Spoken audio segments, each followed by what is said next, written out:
All right, this is number 9 from the worksheet. What I like about number 9 is it requires you to solve multiple quadratic inequalities. On the test, the only one you'll have is the very last one when you test for acute or obtuse. But this does make for good practice. Let's do the triangle inequality first. Normally there are 3 of them, but because I know which one's the longest, I'm only going to test that the 2 smaller ones have to be greater than the longest. If I subtract x squared, those cancel. And if I add 5, and then I get x is greater than 7/3. That's one of my inequalities. Next thing I'm going to do is make sure that all sides are positive. It does not matter which order you do these tests. Okay, it's just kind of I just try to stay consistent for myself. So x squared is greater than 0. If I think about it, there's actually one value of x that doesn't make this true. It can be any number, because if I plug in a positive number, I'm greater than 0. If I plug in a negative number like -3, it's still greater than 0 when I square it, but I can't be equal to 0. I cannot be equal to 0 because 0 squared is equal, not greater than 0. So really, I have any solution but 0. The next side, 3x minus 5 is greater than 0. That gives me x is greater than 5/3. That's an inequality I need to consider. And then the third inequality, I'm going to subtract 2 on both sides. And then I hope at this point, if you converted it to an inequality, or to an equation, and solved it, you would get no solution. So that would either be it's all solutions or no solution. But particularly, I hope you can look at this and realize that anytime you square a number, you're always going to be bigger than a -2, no matter what, even if you square 0. So for this one, I'm just going to go ahead and write that x can be all numbers. Right? That has no bearing on my actual answer because it says it can be any x. Now let's go ahead and look at making sure that the x squared plus 2 is the longest. Because in the problem they told me that. So x squared plus 2 would have to be greater than the first side. I subtract x squared, I get 2 is greater than 0. That's always true. So that means x can be all numbers here. But again, will have no bearing on my final problem. But then I also get x squared plus 2 is greater than 3x minus 5. To solve this quadratic, I got to get it equal to 0. Subtract 3x, add 5, greater than 0. At this point, I need to either factor a quadratic formula. It will not factor. So I need to convert this into an equation. Okay? And then I'm going to have to do quadratic formula.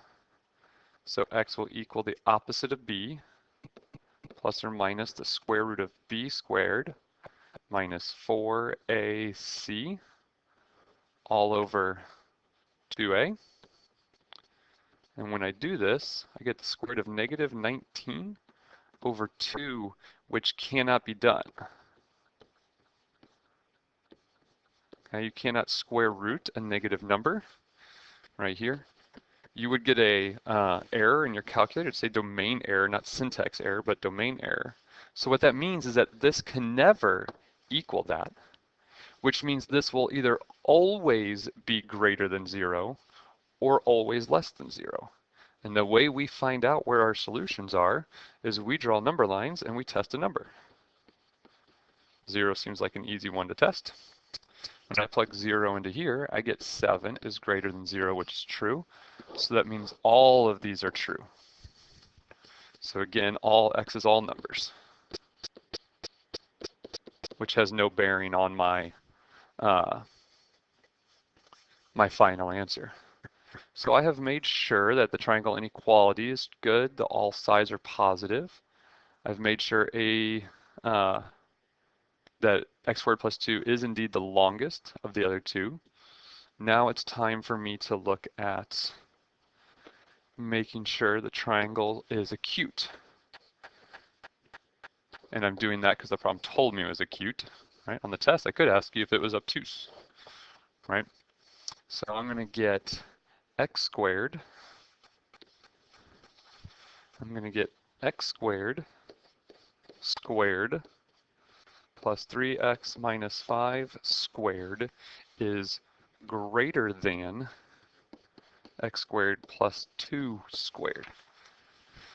This is x to the fourth, and then I have to be able to square binomials. I square the first term, I multiply them together and then double it,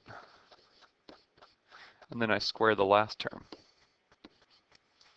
And then again, I square the first term, I multiply them together and double it, and then I square the last term. Okay. To solve this, I need to get everything equal to 0 again. I can subtract x to the fourth on both sides. So this and this are going to cancel. I can subtract x to the 4x squared. That would give me 5x squared minus 30x. Then I'm going to subtract this on both sides. That would give me plus 21 is greater than 0. All right. I do not know how to solve an inequality, so I'm going to convert it to an equation. And then I could try to factor it, but I don't believe it does, so I'm going to do quadratic formula. X equals the opposite of b, plus or minus b squared minus 4ac all over 2a. I'm going to do some simplifying in my calculator. I would get 30 plus or minus the square root of 480 over 10. Need to do some reducing there. That's going to be 30 plus or minus 2 root 30 over 10. Now these can reduce a little bit. If you want to, you could reduce the entire top row by 2. So that would be 15 plus or minus root 30 all over 5 now. Okay. Now, I do want to know what this is approximately, because those numbers mean very little to me. Real fast, I need to go back to right here. I made a mistake. That should be 4, not 2. Okay. And then from there, this would be, when I reduce it all by 2, I would get here. So type that into your calculator.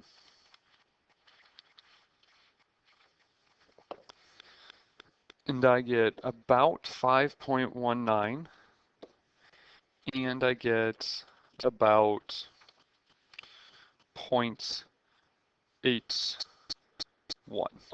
Okay. Now what I know about those two numbers is this number and this number tell me when this is equal to 0. It doesn't tell me when this is greater than 0.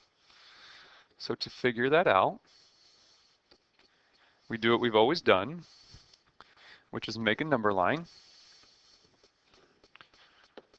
So here's my number line. We'll put 0.81 here. We'll put 5.19 here. And I need to find out where the solutions work and where it doesn't. I'm going to test 0 right there. Test 0 into here, and I get 0 plus 21 is greater than 0. So that works. So I know I have solutions over here. If I plug in a number in between, like maybe 1, I would get negative 4 is greater than 0, and that's not true.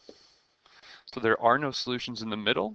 And if I plug a number like 6, I would get 21 is greater than 0, and that works. So I have solutions over here. So my answer for this part would say x is less than 0.81, or x is greater than 5.19. And then I'm going to underline it. Now that I've done all of my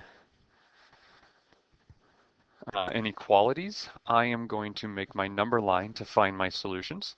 So I'm going to let this be number 1 because it's the most complicated.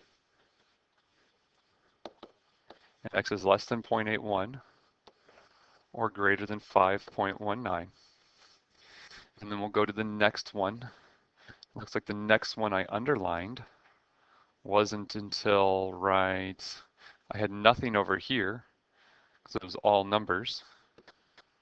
I got this one, x is greater than 5/3.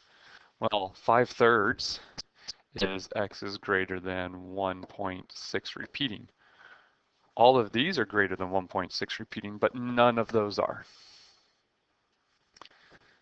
Any number but 0. Are any of my numbers over on this side, on the right side, 0? No. And I come to this one, x is greater than 7/3. That says x is greater than 2.3 repeating. But I look over here and all of these are greater than 2.3 repeating. So I've considered all of the inequalities. So that'd be my answer, but that's not an exact answer. I want to come down here to the original and remember that this came from right here. So really, x is greater than 15 plus 2 root 30 over 5. And that's my final answer.